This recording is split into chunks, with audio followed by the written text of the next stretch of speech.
Hi guys, here's a quick little video for those of you who want to know how the brain works and how our therapies help children with learning difficulties. As you can see in front of us, we have the brain, and the left hand side here is the left brain, and you can see in the left brain we have lots of learning. That's where we do our learning. So we've got Wernicke's area here is where we understand language, Broca's area, which is forming sentences. Over here near Wernicke's area is a thing called the letterbox. So that's where we initially see faces. The faces swap over to the right brain when there's been enough movement and activity and play to move it over for children, and that becomes where we store letters. The lovely guy Stanislas Denet, who's a professor, has got some great presentations in YouTube. I've shared it on the page, I've shared it in the group. Please watch them. It explains how the brain works. So if you want to hear from a professor and not from me, he tells you how it works. And we need movement to be able to make that happen.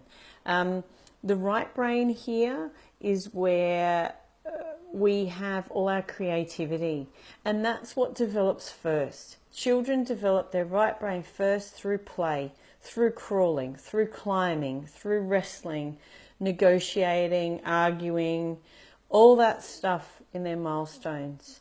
If for any reason that is impacted upon, or they haven't had enough movement, or they don't crawl on their hands and knees, or they don't have a vaginal birth that is without intervention, so it needs to not have induction or forceps or C-section or ventouse, it's an impactor. So it's not just that, it can be environmental things that can cause this, hereditary things can cause this.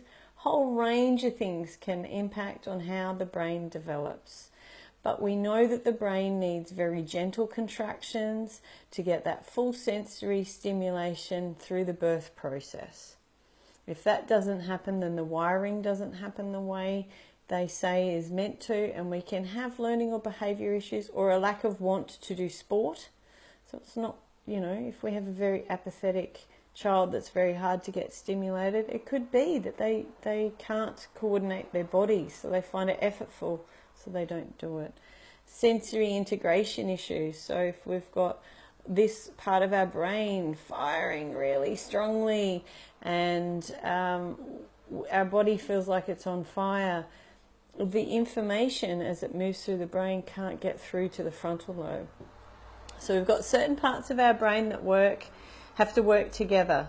We have a thing called our cerebellum that sits here underneath the occipital lobe, and that's our second brain. So information comes up through the brainstem, or in through the ears to the brainstem, to the cerebellum, and then all the way to the frontal lobe. If we can hear but we don't process efficiently enough and the words are jumbled, we're not going to understand language as well as we could. Visual perception, because these guys are hanging out together, maybe not 100%, so we might not perceive the page properly. So it comes back this way and goes forward. So if we're very sensory sensitive, the information might find it hard to get through. And up here we do sequencing, so that's how we write sentences and put them all together. That's how we get ready in the morning. We sequence our activities. We do this, then we do that, then we do that. Spelling, first letter, second letter, third letter, whatever. We've got maths in here. If this happens, then that will happen next. So lots of, it's nice to be nice. We've got those children that have theory of mind struggles, that it's got to travel such a long way, and if those neural pathways, those superhighways in the brain are not formed strongly enough, the information can't get there. So the ideal way is that the brain, the right ear, collects the information that we hear, and it sends it through the basal ganglia, which is in the middle of behind our ears, all the way through over to the left brain, and then it gets processed. If we're lefty dominant, it goes all the way over to the right brain, and it's got to come all the way back, because this is where we generally use information for language and learning, which is what our society is based on. Now, we know from beautiful research that the cerebellum, which lives down here, of autistic people is actually far smaller and has fewer connections than non-autistic people. So how do we create neurons?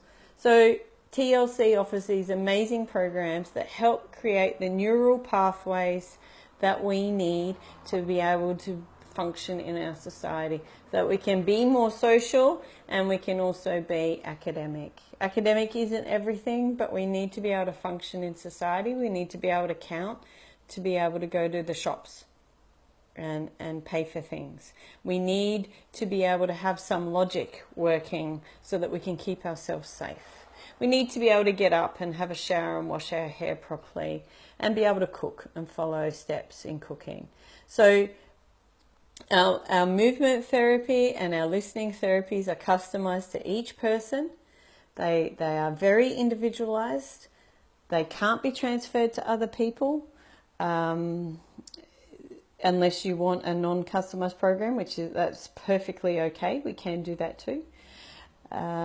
So that's how we work. We have initial consultation, we have a checkup every 8 weeks, and a new program's created. You work very closely with me and Gabby, and we offer the support that you need.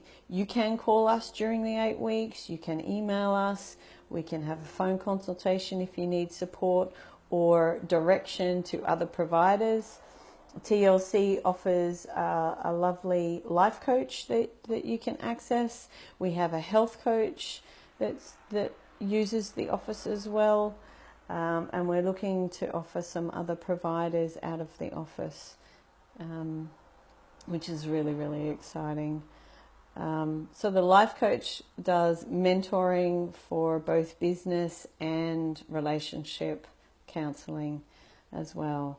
So please, if you have more questions about neuroplasticity and this beautiful brain that we have here, I also want to quickly show you. You can call us. We work very deep in the central nervous system. We work on visual and auditory perception and improve vestibular through our programs. Proprioception improves as well.